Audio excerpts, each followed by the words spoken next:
Oilers, you got a great offense with Connor McDavid. So I have them sweeping them. Yeah, well, I don't think you heard my point. The San Francisco Giants have 3 more in the 2010s than the Rangers have in their entire history. So, yeah. It's hard to get back and to get back-to-back wins, and I don't see the Lightning doing it here, so I have them losing to the Hurricanes in 6.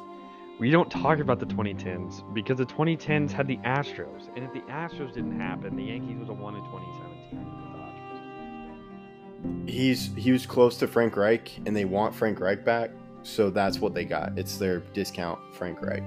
Kaprizov and the rest of this crew, Jordan Greenway, who doesn't get enough props. He definitely is somebody who needs to be mentioned more. Hi, this is Julie Dobbs. You're listening to Outsiders Opinions with Kevin and Austin. What's up, y'all? Welcome to our NHL Opinions of the Week. I'm Kevin, and I'm joined by the man that predicted the fall of the Colorado Avalanche. I did. And, we can go right into it. The team that has the least to lose, that's pretty synonymous with what the Kraken did. It's their first playoff run, and they are the team I believe has the least to lose. They are playing with house money. No one expected them to make the playoffs after their dismal season last year. And no one expected them to beat the Avalanche besides me, I guess. So we're going to disagree. Didn't mean to interrupt. You and I are going to disagree. I'm also going to pour some salt on your wound. The team that to me has the least is the Florida Panthers. Because how can you be upset with their playoff run right now? Because they were the President's Trophy winners last year, and because they traded their best player for another Hart finalist. Yeah, I think there's a pretty reasonable amount. But they've been to the conference finals, which has been a while. They knocked off the current President's Trophy winner, and they did a pretty quick, easy run of the Toronto Maple Leafs. But I do have the Kraken right in front of them, though. I think with the way the Kraken have been playing and beating the Avalanche, it was pretty. It's pretty close, but I just went with Florida because of what they've done. They were almost out of the playoffs, but then they made it, and they've made a pretty good run. Kraken, it's just house money, but to me, Florida, with how they played, was a little bit less pressure. Okay, who's your 5? My 5 is Kraken. Oh yeah, that's right. My 5 is Vegas. So I don't think. Oh, okay. First year head coach. They didn't make the playoffs last year. I'm not really all that concerned if they do end up losing this round. For the future, they still have Eichel locked up for a while, Mark Stone. They have a good young goaltender, Bourgeois. So I think they have the 5th least amount to lose. And then 4, Florida. So we do have them kind of close. You have them at 6. I have them at 4. But because of their past successes in the last 2 years, being one of the best teams in hockey, the 2 years before this season, I think there is that added pressure. Okay, all right. Mine's the Hurricanes. I think it's been a while since they've been to the Stanley Cup. I think they're feeling the pressure, but in the way they've played so far, that's why they're here. But really, the pressure isn't really mounting for them yet. I think fan base will be fine with these 3 teams and how well they've done. But I guess I'll go into my next team, which is Edmonton. You have Leon Draisaitl. You have Connor McDavid. You were in the Western Conference Finals last year, but didn't really play well. They were in the Western Conference Finals, right? Yep. Okay. I believe they got swept, but I can't remember. Yeah, I couldn't remember if they got swept. But I believe they got swept. 99% sure they got swept. Didn't have a great showing. Right, okay. Yeah, I know, because there aren't many sweeps in hockey, but I just couldn't remember. Yep. They got swept. Dang. Okay, so thanks. Yeah, didn't play well. I think they need to play well, and even if they have to play well in the conference finals and hopefully advance. I think that's a big thing for them. So this is where I think the pressure is starting to mount. Understandable. My number 3 is the Hurricanes. They've been dealing with a lot of injuries, but they're still a great team. Like, we didn't expect them to be out early, and they still have a lot of expectations about them. But I'll move on to the team you just mentioned at 2. You have 2 of the 5 best offensive or forwards in the league, in my opinion. 2 of the best 5. and you're telling me that you don't have a lot of. I know I'm not saying you, but I'm saying No, you're good. just in general, someone would say that they don't have a lot of pressure. They have so much pressure that they really do have, like I said, so much talent. Evan Bouchard is a great defenseman. Zach Hyman's playing well. Evander Kane, even though he's leading the playoffs and penalty minutes, playing well. And you don't know how long McDavid's going to be, not just the best player in the world, but just it, it's just remarkable what level he's playing at, and you can't expect it to be forever. Yeah, and just how long can he keep up that pace? And yeah, this is so I figured who your one is. My two is Dallas Stars. Given the age of Joe Pavelski and Tyler Seguin, Jimmy Benn, that's really putting a heart on him. But I don't think they have the most pressure because their young guys are growing. Wyatt Johnson's going to be incredible. They have Ottinger, they have Miro, but it is this unique moment where they have young guys that can win, and also old guys that can finally get a cup. Especially Joe Pavelski, he's one of the better players, and he's been their best performer, one of their best performers. Rupe and Miro probably have been the best um, playoff performers so far than Pavelski, but he's still up there given his age. But I'll just go into my one because you've already figured out. It's the Vegas Golden Knights. It's year 5, Austin. The promise has to be followed. My 5. You're right. Yeah, year 5. No, but also it's 5 years. 6. This is their 6? 6. Yeah. Oh, okay. So they missed it. They had their chance. They gotta make it. They missed the playoffs last year. They brought in Bruce Cassidy, who did win Stanley. No, was he part of that? Okay, not part of that. I think we've had this conversation before. But they made the trade for Jack Eichel. They are facing a tough Edmonton Oilers, but to me, they fired a ton of coaches. I think the pressure is starting to hamper on them. Can they make it to another Stanley Cup final? And that's where I think the most pressure is.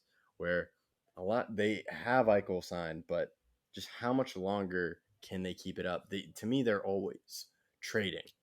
Dallas, to me, has made some key trades, but they haven't been trading willy-dilly.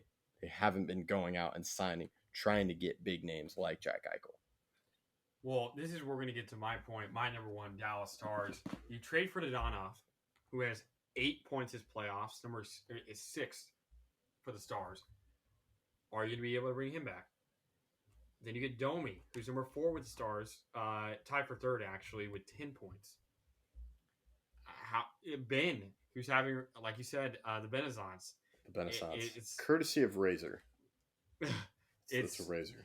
Is he going to be able to continue this? Seguin had a great first round, but can he keep it up for the entire playoffs? And then you go to the best player in the world, Joe Pavelski. I may be tooting.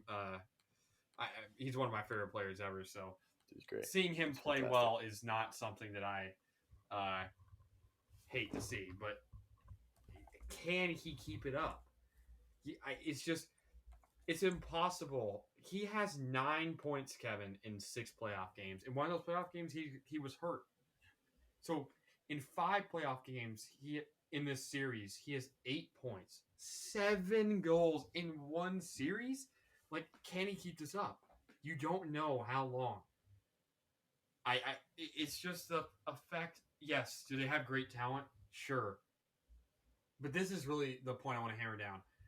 Take Pavelski. Let's say Pavelski was out 2 weeks with a concussion, not just 1. Are the Stars still in this series? That's a good question. Probably not. He's been helping it, and it seems like he's unlocking Jason Robertson. But I'm very hyped for the Stars' future because the guy, I keep mentioning this. So there's Wyatt Johnson. The guy that I keep forgetting that I've heard a lot about is Logan Stankoven. I've heard he is huge. So he's a guy that I think maybe comes up and fills in the role of Dadonov next year. We'll see, because that means he would be on the same line as one of his buddies, Wyatt Johnson. Then you have Maverick Bourque, who I believe was one of the top scorers in the minors last year in his minor league. Then you have Christian Kyrou. There's some young guys, and then Robertson can get even better as he's struggling in the playoffs. But I get your point. It is a unique moment to where they have the depth and older veterans and they still have some younger guys. I'm 'Cause hoping I they can don't- pull it off. I feel like we look, brightest futures, the Stars are definitely one of the better teams when it comes to brightest futures. When you have Robinson, Hintz, And they're all signed. That's a big deal too. They're signed. They're not looming contracts. I mean, there are some looming guys like Domi or Dodonov or other guys, but then you go and like again, they're young guys. You're right. Ottinger, he's signed. Delandria, we'll see how he does. He's not signed, but we'll see. And Heiskanen, Wyatt Johnston, all these guys are playing so well. But I'll bring up the point again because I believe it's extremely important. How good are the Stars when you take away Pavelski? I don't know. That's his difference is huge. You and I went to Game 5. It's great. And that was the best line I've ever seen. Like, that line is so good. And you take Pavelski off that line, and they're okay. They're fine. Put Pavelski on that line, they're the best line in the league. Best line in the league. Yeah. It's a good point. That's why there is pressure and to take this moment and to win this series, which I'll be upset if they don't win this series. But I'm hoping they can close out in Game 6. Because of Pavelski, it'd be a great story. Ben gets a cup. Pavelski gets a cup. Sagan gets another one. And then these young guys also get the pressure off. Like, okay, we've brought a Stanley Cup. Now we can just do better. I understand. Yeah. It's... I don't know how long you can... Pavelski... He's signed for next year, which is a good thing. He's signed for next year. Yes. He will play next season. But there's no guarantee that he scores 4 goals in Game 1 or that he has 3 game-winning goals in 3 wins. He's been a part of 3 wins. And all 3 of them, he has the game-winning goal. You take Pavelski's goal away, it's... His importance to the team is unimaginably high for someone that you would expect at age 38. The fact that he has the most goals for an active star in the playoffs is crazy, considering that Ben and Sagan have played there for so long. Yeah. It is incredible. But for me, I really want us. It'd be great if we can get to the Stanley Cup. And if we could win it, it'd be fantastic. I just want to make it to the Western Conference Finals. And then I feel the future's bright. Could be wrong, though. I thought the future was bright for the Mavs. Then they messed that up. But yeah, I'm excited for Logan Stankoven when he comes up. I'm excited for Wyatt Johnston, who has been great in this playoffs. Because I don't think there's been another Stars rookie that's been productive in the playoffs. Like, he's not getting much attention, but he's still producing. That's Wyatt true. Johnston. We'll come back to this when we go over the series completely. I don't want to go too far into it. No, it's not. It's a good point to bring up. It's a good headline. Oh, yeah. I'm just a huge Wyatt Johnston person. Because also, we're getting old, Austin. He's younger than us. That's true. We're getting old. I just prefer his landlord. Oh, yeah, it's fair. And that's just great mentorship, too. Like, you could see how that happens. But, yeah, we're getting a little bit too deep into it. But let us know what you think. That's all we got. Thank you for listening to Outsiders Opinions.